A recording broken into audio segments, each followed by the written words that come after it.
We are back on It's Always Game Day in Cincinnati. Lindsay Patterson, Mike Santagata.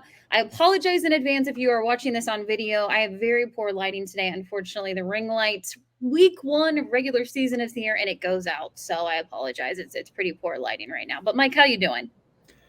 I'm doing all right. I had what I play pickup basketball like every weekend, and I got tripped going full speed onto asphalt. So I lived, but my knee, that's the first thing that hit. it's Oh, it's just bruised. I'm with Kelsey right now because Kelsey just had the hyperextended knee bruise. I'm like, I'm kind of with you. But yeah, doesn't feel great, but I mean, I'll be all right. I'll live. I've had worse injuries in my life. Other than that, I'm in a hotel again. Have to travel for work again. Hopefully that stops soon. Who knows?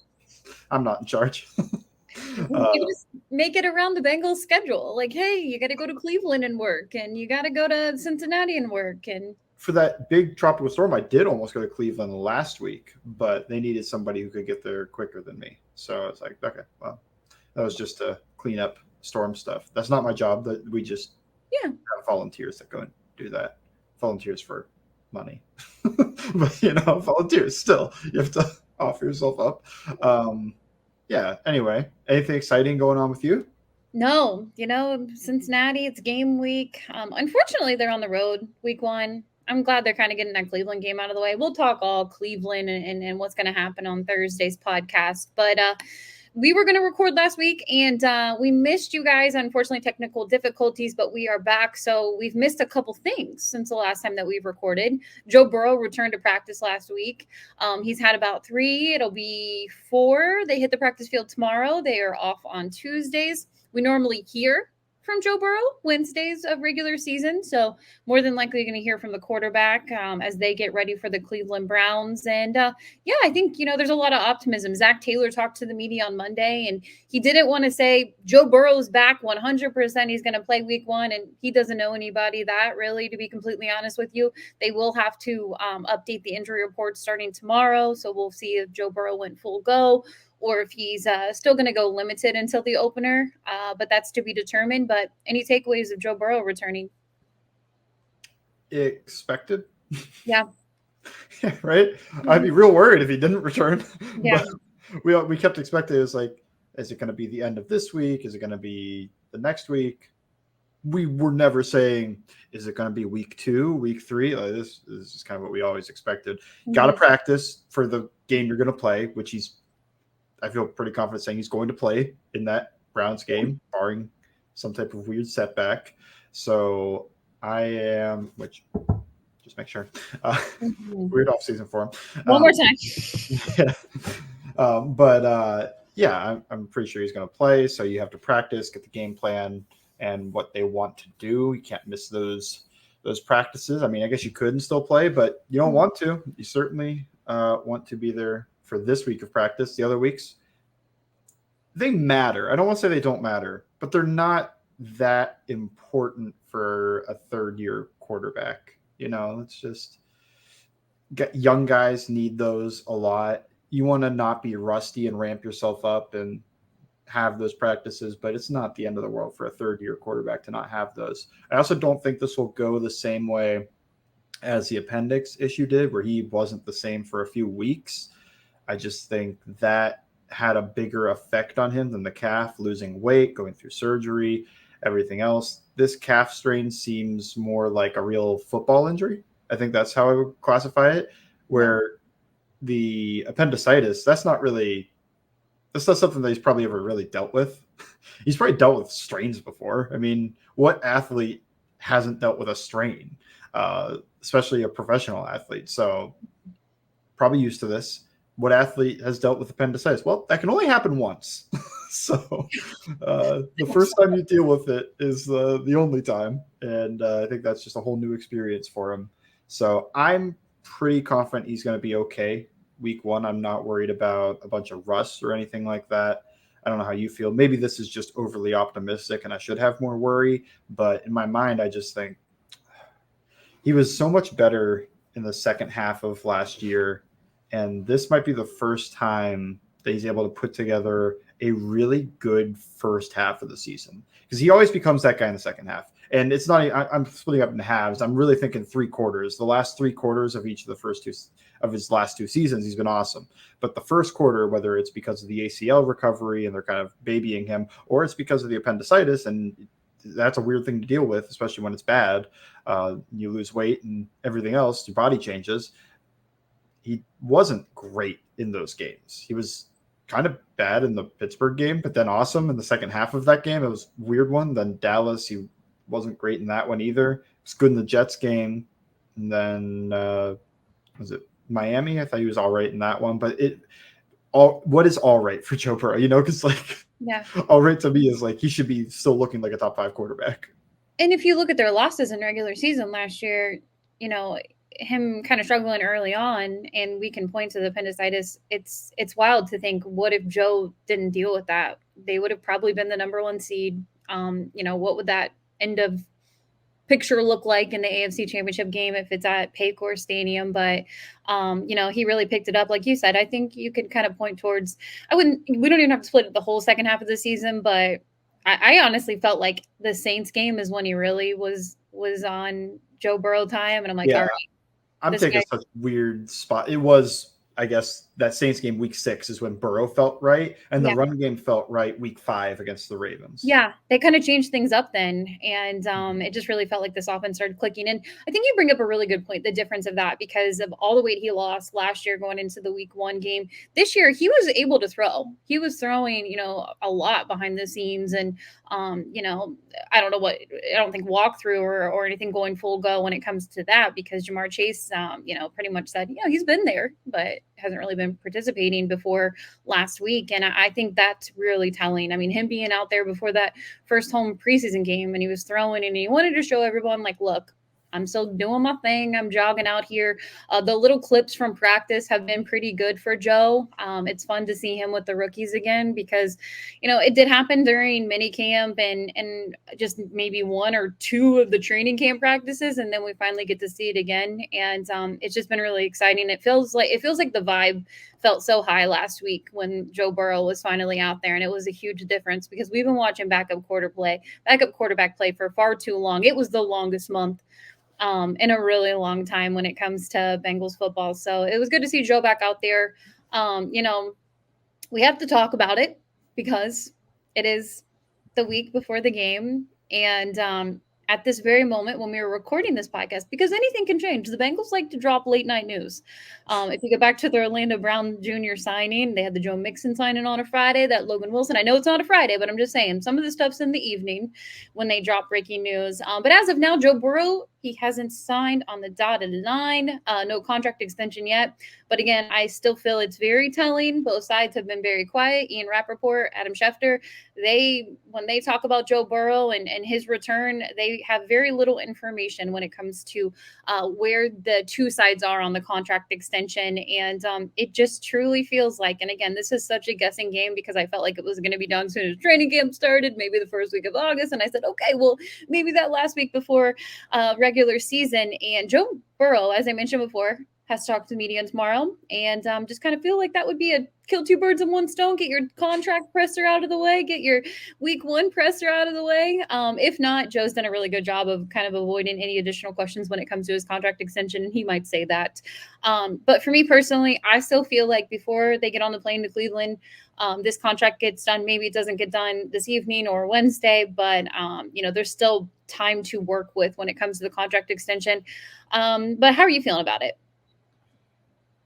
I feel the same as I did last week. I'm not going to feel great if they go into the season without it, but I'm confident this extension gets done. I just want it to get done soon so you don't deal with any other price hike on it. And you get to add in the 5th-year option for this year. Next year, you don't get to do that. And maybe that's what Burrow wants. Maybe he doesn't want to have his 5th-year option tied to his extension. He's like, no, I want new money. I want all of this as new money, not just whatever. I don't know. I'm not in that room. There could be some other type of stipulation that holds it up just a little bit, or maybe it does have to do with the idea of like, you guys are serious about me, keep T. And it's like, well, we got to work with that agent and get that deal done. And then Burrow will sign the dotted line. Like we promised him we'll keep his wide receivers around him or something like that. No idea. All just wild out there thoughts. I'm not worried about him not being extended. I've said that enough times. But yeah, I mean, I'm confident the extension gets done. I have been less optimistic than you that it gets done during the season, just because we've gotten closer and closer, and it could just be my brain rattling that. But it's just like, man, we are 5 days away. Yeah. And it's not going to sign it Sunday, so 4 days away. Plenty of hours left in the day, Mike. And I for me personally, the Bengals, they don't like to do contract extensions during the season. There's pretty much like a deadline. I know Joe Burrow is different. How many teams even do? Not a lot. Yeah. Not a lot. I think a lot of people are like, it's off limits. And I think Joe Burrow, and I'm sure his party would be kind of feeling the same way too, want to just focus on the season. And I actually heard Michael Lombardi talk about this today on Pat McAfee. I'm actually going to interview Michael Lombardi over on All Bengals tomorrow, so you can check that interview out before you get ready for game week.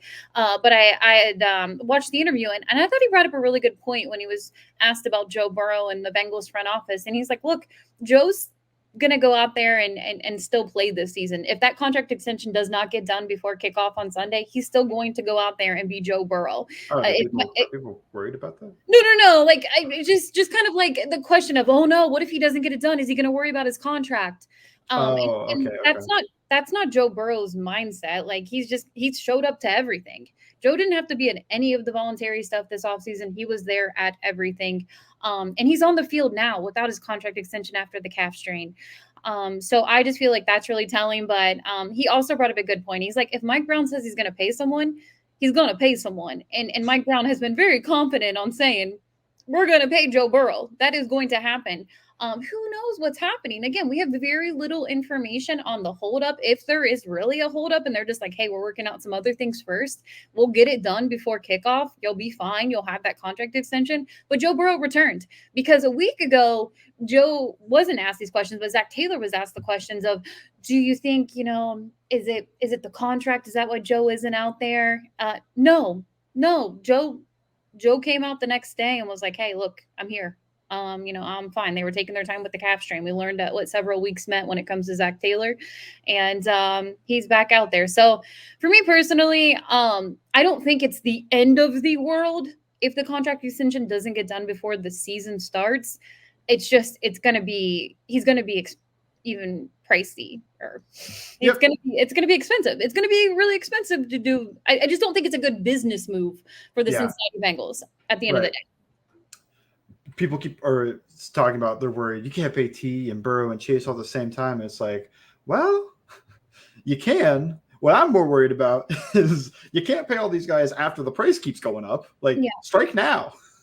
I mean, you probably still could, but it's easier to pay these guys when the price is where it is right now. So strike when the iron's hot, get these deals done, and let's move on. Obviously, you can't get the Chase deal done, but the other two, and especially the Burrow one. I'm with you. I don't think it affects him. I don't think that it becomes an issue. I just think that you're making things harder on yourself for the future by things getting more expensive. But we'll see. I mean, end of the day, it's just a waiting game. It's all patience and waiting, and that's not great, especially if they don't say anything.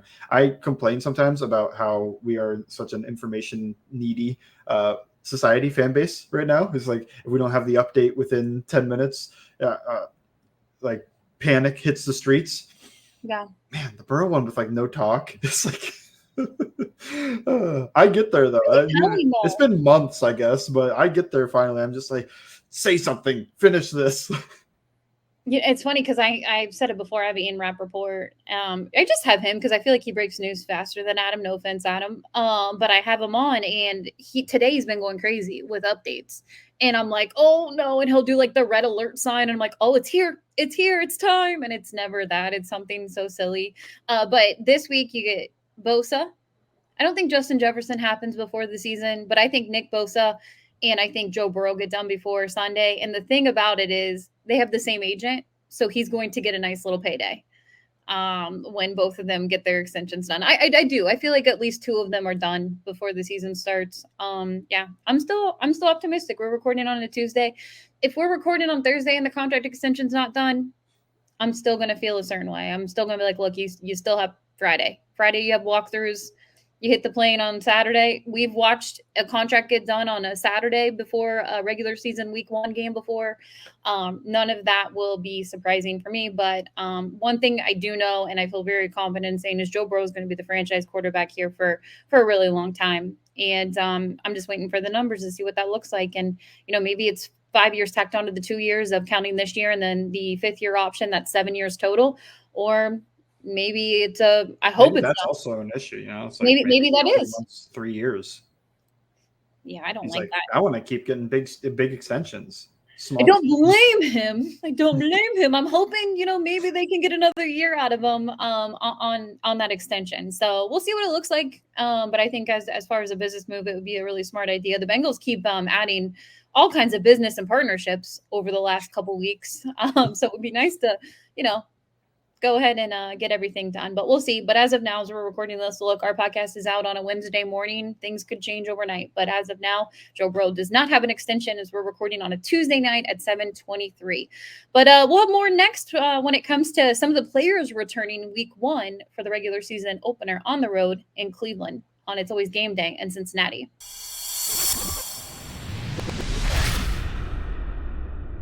We are back on It's Always Game Day in Cincinnati. Of course, Joe Burrow can always go one segment. We'll also talk Cheeto. I think this is absolutely huge because you go into this offseason.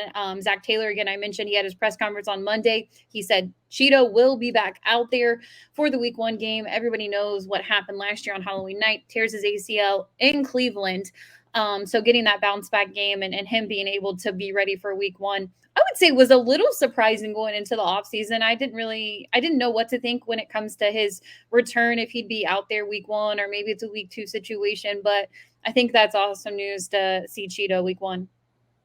Agree. Well, man, I hate to say it again. Expected though, right? Yeah. But you never know. You never know. People, they could be like, you know what? Right. You need the confirmation that it was going to happen, even if we all assume he was going to be fine for this game. Now, fine, relative. I think he can play. Mm-hmm. Does that mean he's playing at that near Pro Bowl type level he played at before he tore it? No idea. And I'm not going to be hard on him if he's not there yet. This is about getting him revved up and used to running on that thing. And hopefully he's back at his old level for the playoffs or for the deep push in the start of January when you're making that 1 seed push. So, yeah, I think he should be okay. I'm not expecting him to go out there and be terrible or something, but I do think as a fan base, we need to exercise a little patience and just make sure like he's coming back from an injury, major injury. And even if he doesn't play great, that doesn't mean he's not going to play great this year. That's just like, give it some time. Mm-hmm. And I think they will, but I just, always a reminder after the preseason Miles Murphy takes, I'm not sure that this fan base has patience. No, we'll kind of stay with just the secondary alone right now. The Nick Scott takes are crazy to me. Yeah. Well, he is not a player that is good or bad enough to be this polarizing. He is a starting level safety, a fine starting safety. Like that is about where I'd put him. And he was great. Well, for what he was going into that, I think his performance in the playoffs was great. I think he was good, more than great, but he picked off Brady and then he picked off Mahomes the next year. It's like, this guy isn't some bum that you can just put into a blender. Also, how are you putting a safety into a blender that often? Like the defense is so reliant. It's not like they're playing him man-to-man against Njoku the entire game and Njoku's just going to cook him or something. It's like, I don't see that happening at all. So what are you doing to put the post safety into a blender? I don't know. And I'm not trusting that number 4 over there and was going to be able to really execute that all the time because he had, I always remember he had that explosive play ready to go. Jesse Bates jumps, starts jumping out like, oh crap. Not jump it, but in terms of like, I got to go make sure that this doesn't become a touchdown type thing. And he is so late on that throw that Bates turned what should have been an explosive play into an interception. It's like, I'll believe that one when I see it. That guy is going to cook this year. But no further comments on all of that. Nick Scott's fine. This is an issue with Bengals fans too. Like they freaking out about like, oh, Battle's going to start week 1. No, he No, didn't. he isn't. No, and it wasn't going to happen. It's man. Whew. The Battle and Carmen idea of them starting was just that is kind of some of that peak off-season hype of just like nobody's there to put the dose of reality into you. So you just keep building this guy up in your mind like he's strong and he's athletic. This guy started day 1 for Nick Saban. You don't think you can do that for the Bengals? Like, well, I think they probably want a vet. I think they probably want a vet back there because they don't have one. We've said this 5 billion times. Louis Narumo, he doesn't want to put rookies out there if he doesn't have to do it. So neither did Nick Saban. Like, relax, man. It is. And I actually want to stay with the defense right now because, again, I'm going with encouraging news. Joseph Ossai didn't go on the short-term IR. He's been on the rehab field. And Zac Taylor, who doesn't give too much information when it comes to injuries, he was asked if Joseph Ossai was week to week, and he said Joseph Ossai is day to day. Look, I don't expect Joseph Ossai to play in Cleveland. I think that is a pretty quick turnaround, but crazier things have happened. I remember seeing Logan Wilson coming back from an injury at one time, and I'm like, there's no way he's playing in this game. And he comes out and he's ready for one of the regular season games. So I wouldn't be surprised if maybe Joseph Ossai is ready for next week, but I think that's very encouraging because about a week ago, it really did feel like maybe the best bet is to put him on the short-term IR. He comes back after 4 games. He's good to go. You're not rushing him back. You got Myles Murphy as a rookie back there. But for me personally, look, I think they might be without him for the Cleveland game. He's not out yet. We'll again get the injury designation of where everybody stands tomorrow, and really Thursday is telling when it comes to the injury report. But I felt good about that for Joseph Ossai. Yeah, man. Ossai, that's definitely one that I don't want to speculate too much because I wouldn't be surprised if he's back out there week 2. I don't really expect him week 1, but week 2, I'm not going to be that surprised. If he goes on, if he misses a few games, I'm not that surprised either. So I'm just kind of, that's a wait and see for me. It's definitely wait and see. I don't want to say he's not, I don't know how to phrase that, but he's a better pass rusher than he's a run defender. And what I'd be worried about week 1 is the run defense. So not to say he didn't have a role. I think you always have to be able to rush the passer. And I don't think he's a terrible run defender. I think he's a fine run defender.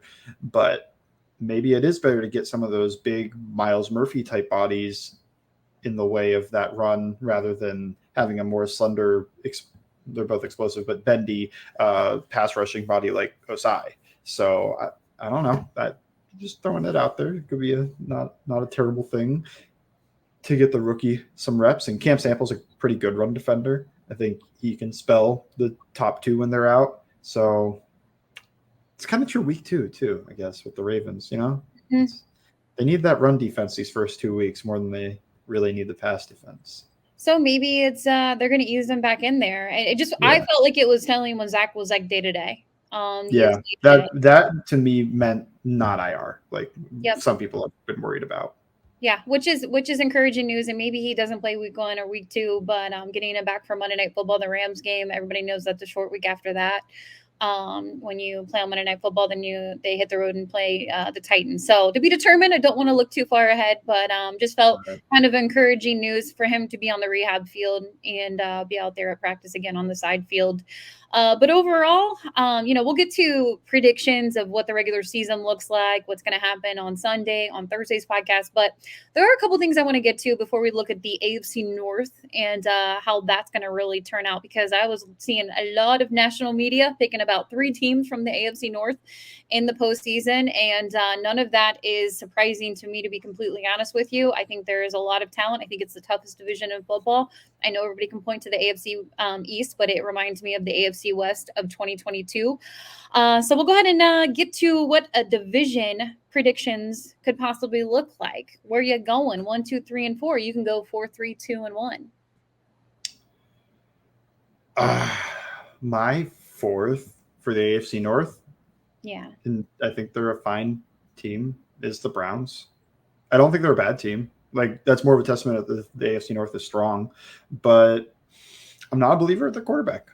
I I think he was bad enough last year that I am very concerned about his ability to just jump back into it, because we heard that all last year, and that jump never happened.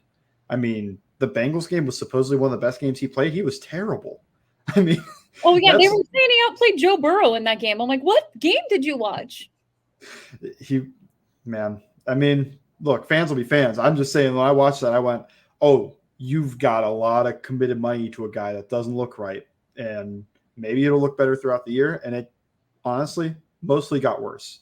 I guess there were probably a game or two in there that were okay. So that's the biggest one. And if he doesn't get better, what a disaster.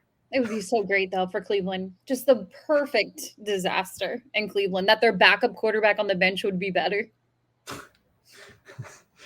We'll have to see if Dorian Thompson Robinson can do something in a regular season game too. But yeah, I mean, Brissett was leagues better, not just like a little bit better. He was leagues better. And some of this, I think, also comes down to Kevin Stefanski.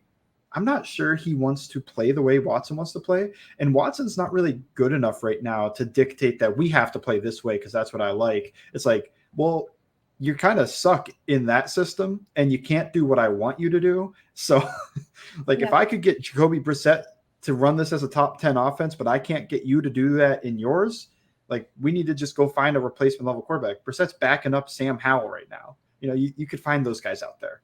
So that's a little bit of my Browns take. I think Jim Schwartz, fine DC. He's kind of the opposite of what they had with Joe Woods. I think he's a guy that doesn't want to get punched in the mouth. He'll take it to the offense, kind of try to dictate to them. I like that hire. I don't want to get overly sold on it because I don't think he's a top 5 type of guy. There's a reason he wasn't moving from DC to DC, and Philly wasn't that sad about letting him go because by the end he kind of wore out the welcome. Not with the players. The players still love him, but just like fans and everybody else were just like, we're a little bit sick of the way you're playing because we're getting gashed. It'll be interesting to see what he does week 1. I think that is one of the things I'm most interested in seeing because last time he was at DC, single high coverage was what everybody did. So he did it too. And he played more man than other people. If you try that on the Bengals, like, you're going to get smoked. So I don't think he will. But what does it look like? So that's my quick Browns preview. That probably wasn't quick enough. I've got the 4th. You have the same one 4th? Yeah, I mean, I feel like it's an uneasy go.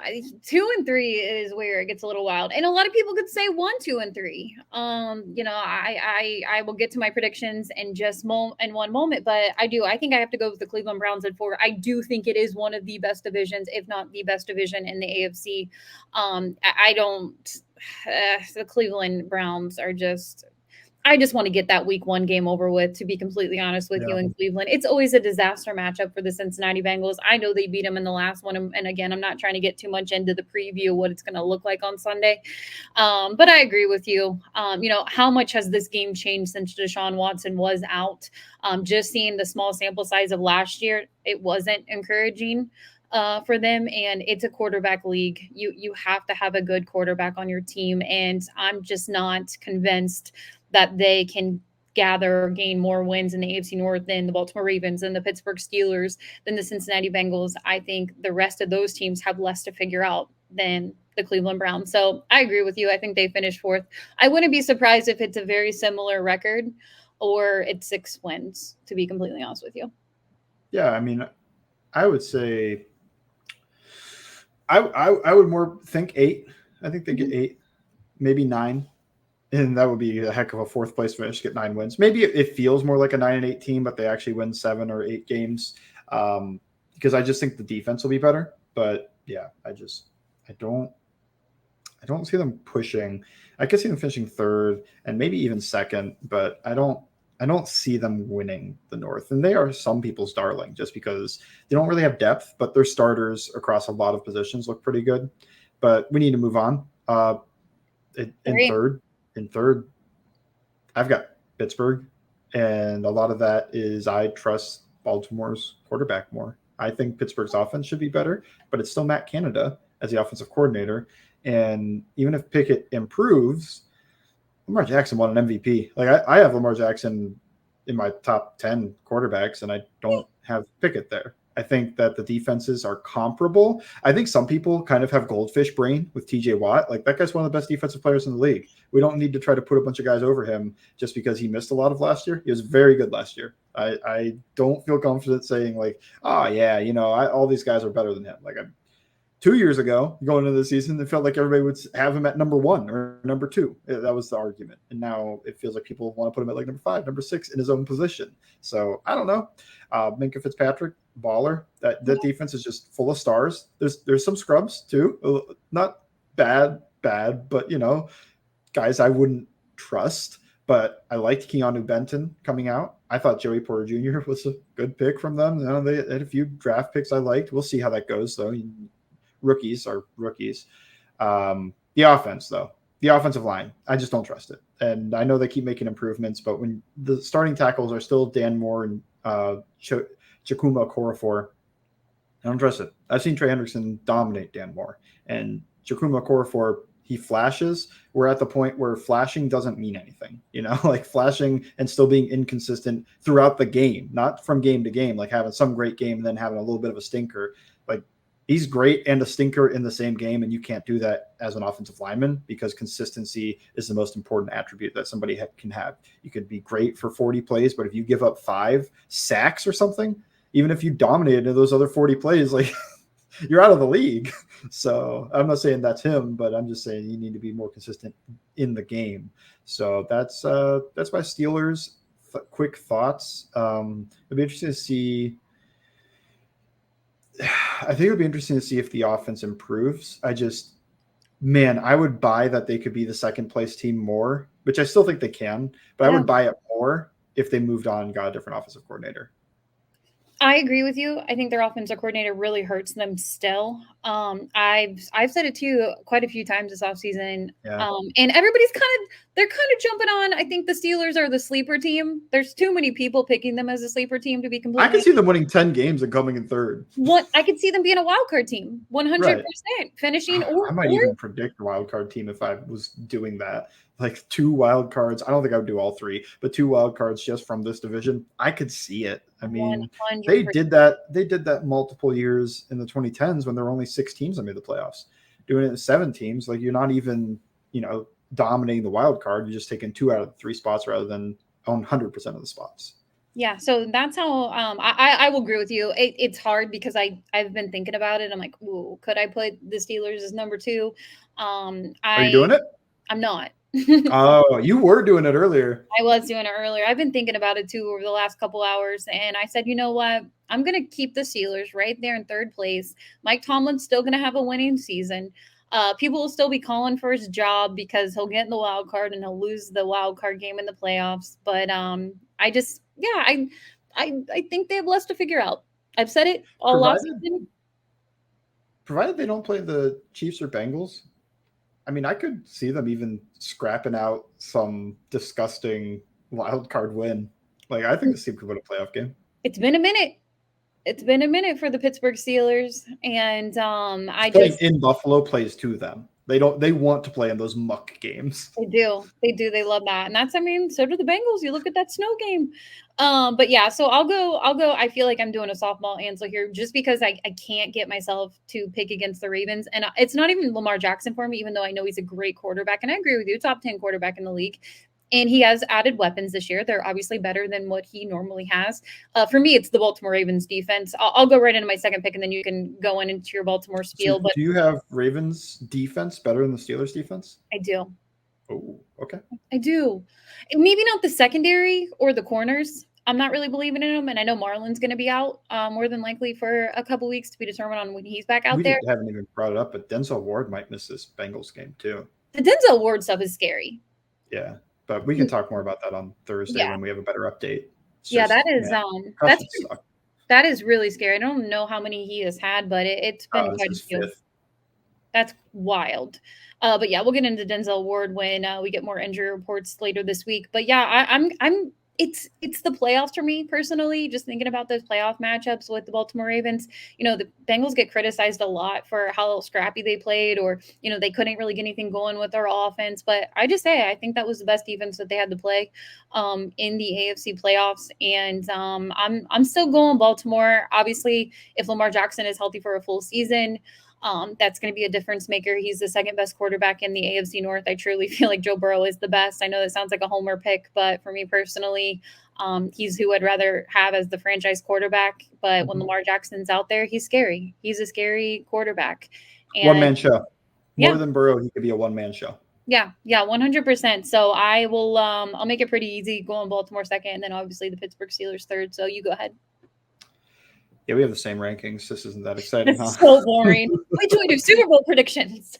But I'll keep breaking down the AFC North guys from what I think from just like a 100-foot, 1,000-foot, whatever the saying is, view. I'm not trying to get too minute into these details. I think the Baltimore defense will be good, and they play well against the Bengals. I'm not sure. I think I would have the Steelers defense as better in my mind, though, and that is a player thing. You have 3 guys on the Steelers defensive line that would probably be the Ravens' best defensive lineman, whether that's Watt, Hayward, or even Highsmith. Like, who is the Ravens' best defensive lineman without Calais Campbell? Is it Odafe Owe? Because he didn't even play full starter snaps last year. He did great against the Bengals, but that's my biggest hang up. It's not the secondary without Humphrey, which a little bit, but my biggest hang up is I look at not the front, 6, because I think the linebackers they're good. Roquan Smith, especially, very good. Patrick Queen, serviceable. He's serviceable. He isn't anything that. Yeah, if they are on the best linebacker duo type thing, it's one of those Fred Warner and his running mate type of deal. Roquan Smith and the guy next to him.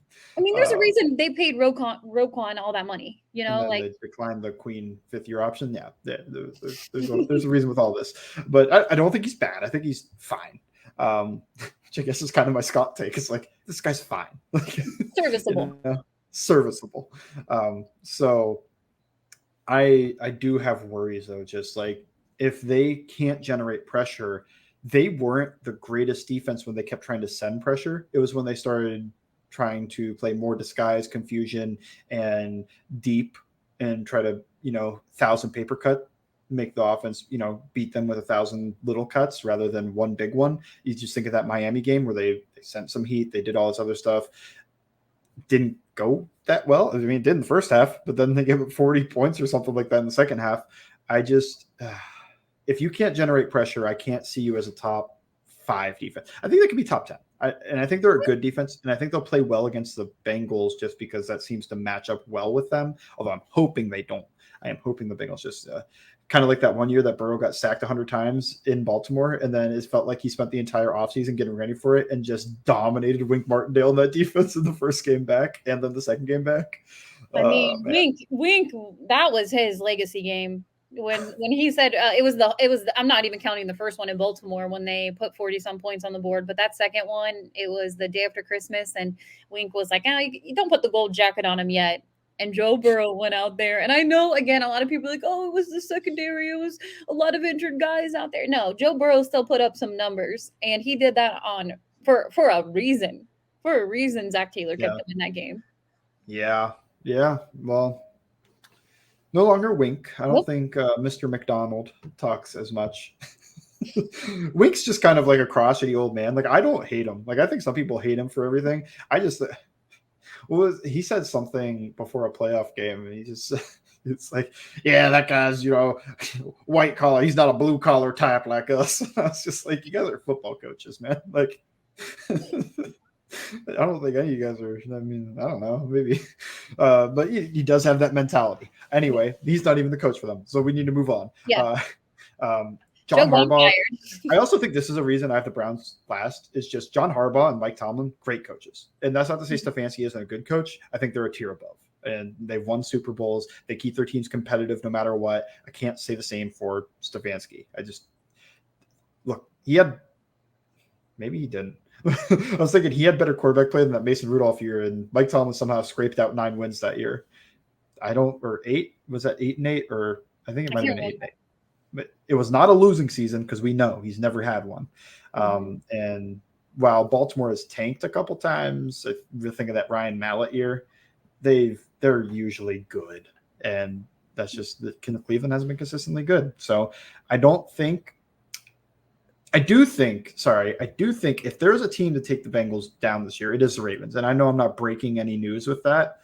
They've got the quarterback. If this offensive coordinator hire goes as awesome as the offseason think pieces think it will go, and there's no growing pains, and you get to play against Seattle instead of San Francisco, and you get to play against Los Angeles Chargers instead of Kansas City, and you get to play against Miami instead of Buffalo, then maybe the Bengals finally don't sweep those tough games. They simply go 2-1, but they go 3-0, and then you split with Baltimore, and now you're looking at like one of those.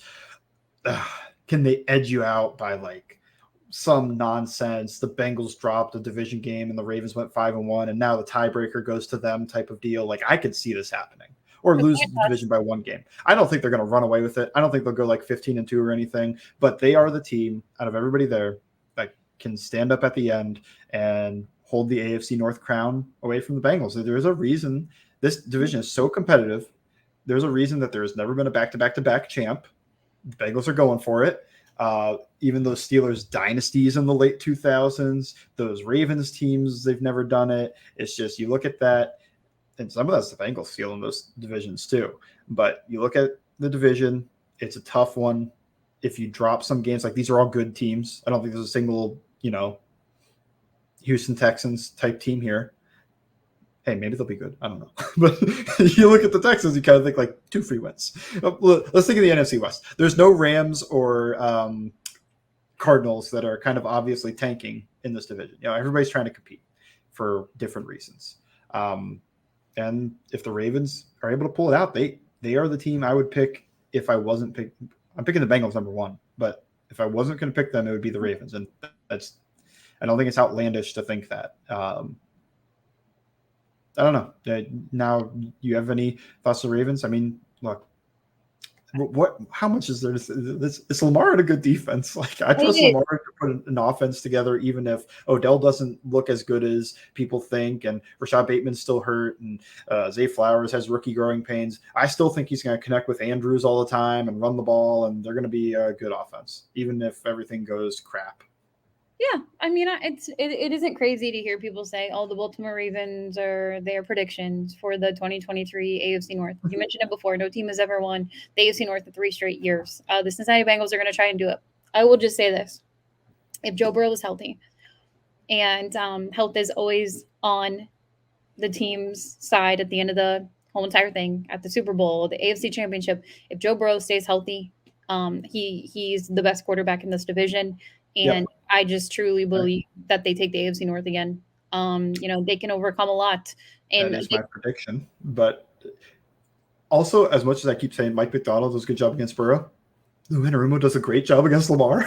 So that's why these games turn into these defensive battles. But, they've got 2 good defensive minds going at it. It's kind of fun to watch. But, yeah, I mean, look, I agree with you. What is your confidence that the Bengals, because we both have them number 1, what's your confidence that they win the division? Not just, like, predict them. Yeah, they'll win the division, but just in general, do you feel, like, really good? You don't need to put a percentage on it if you don't want, or I will. I'll just do a set out of 10. I'm at like a 7.0. Oh, nice. I was about to say 7. It's like, I mean, you got to give which is like a not shock thing. Like if they don't win it, I'm not at like an 8, a 9, especially not at a 10, just because it's the NFL. Crazy things happen. But I'm not an 8 or 9. I'm at like a 7. Yeah, I think 7 is fair. Like I said before, I wouldn't be surprised if they don't win the AFC North. I just feel like they have all of the talent in the world. They have few questions, and it just feels different. I think they exceeded expectations in 2021 going to the Super Bowl. Nobody had that on their bingo card. And then we're here the following year. Oh, they're going to have growing pains, the hangover of going to the Super Bowl. They really didn't have any growing pains. Again, injuries were what kind of kept them from They had appendix pains. Appendix, yeah, kept him from a number 1 seed. To be completely honest with you, it's absolutely crazy the way the season started. No team ever, I want to say, that started 0-2 made it to the playoffs. They ended up winning the AFC North. It was absolutely wild how the end of the season went. They lose 3 offensive linemen, almost win in the AFC Championship game to go back to the Super Bowl again in back-to-back years. That isn't easy to do. Unfortunately, they didn't get that done. And this year, it just feels like they're on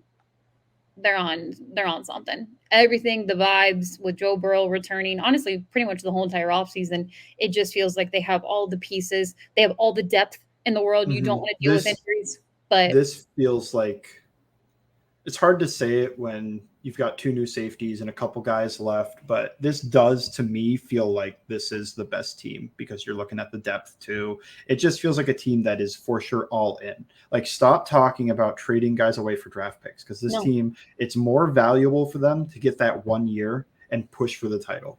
That's what you're doing at the end of the day. You're trying to win the title. You're not just trying to accumulate draft picks and win value. I think that's with like the Lyle Collins thing. Some people think like, oh, why don't you try to trade him away to a team that needs offensive linemen? This team has needed offensive linemen at the end of the year every single year. So you don't trade that away anymore for some 4th round pick that doesn't develop in time for to fit this window. Like, this is the window, and you're pushing for things right now. All the chips get pushed in a little bit. I actually think they probably could have done a tiny bit more to push those chips in, just like some type of some type of signing that's like a 1-year vet, not Revis, but he's the guy I always think of, like the mercenary. Like, just sign Melvin Ingram's a current one, but they have a lot of edge guys. But like, if they sign some mercenary defensive tackle and it's just like 1-year deal, and this guy's awesome. Like, if Onyemata signed a 1-year deal with Cincinnati, it was just like, hey, I'm trying to win a title. Like, I know Hendrickson, I know these guys from New Orleans. I'm just trying to win a title here, and then I'm going to go sign a different deal. Like, that's kind of like what I think. I was like, I could think they could have done one of those, but where they are, they've pushed almost all the chips in. They're still healthy cap wise for the future, so they're not going to end up like those, like the Mac Jones Patriots were the past couple of years. Los Angeles Rams the last couple of years. I don't think they're going to end up there unless they make some mid-season crazy trade and trade away all their draft picks. I don't think they like to do that. I think they like being healthy for the future. But for what this team likes to do, this is about all in. And I don't think you're going to see them try to trade away assets for future capital. Yeah, it should be fun. I'm really excited to give our regular season prediction of what we think the record's going to be for the Cincinnati Bengals. We'll have Super Bowl picks. And then obviously we get to talk week 1 matchup versus the Cleveland Browns for the Cincinnati Bengals. What's going to be up on Bengals this week? It's fully written, so I know this one is coming out, but James just had his Ted Karras thing today, so he's pushing it to tomorrow. But I wrote an article about Miles Murphy. We needed it. Let's go, Miles Murphy hype train. We were the DJ Reader podcast last year. We are the Miles Murphy podcast. We're still kind of the DJ Reader podcast. Oh, always DJ Reader. Let Murphy develop a little bit, because that's kind of my whole thought, is just like, be patient with this guy. Like DJ Reader I don't want to think about it, his last season in Cincinnati, but he could be playing on another team and I'd still be like, this is DJ Reader podcast. It's kind of a DJ Reader podcast, as long as it's not an AFC North team. Yeah, friend of the show, DJ Reader. Right. But yeah, hopefully the next time we talk to you guys, maybe we'll have something else to add in there. But right now, we will definitely be talking week 1. The Cincinnati Bengals, Cleveland Browns. Cannot wait to get to Thursday's podcast, season predictions, and who is going to make it to the Super Bowl. Thank you, as always, for listening to It's Always Game Day in Cincinnati.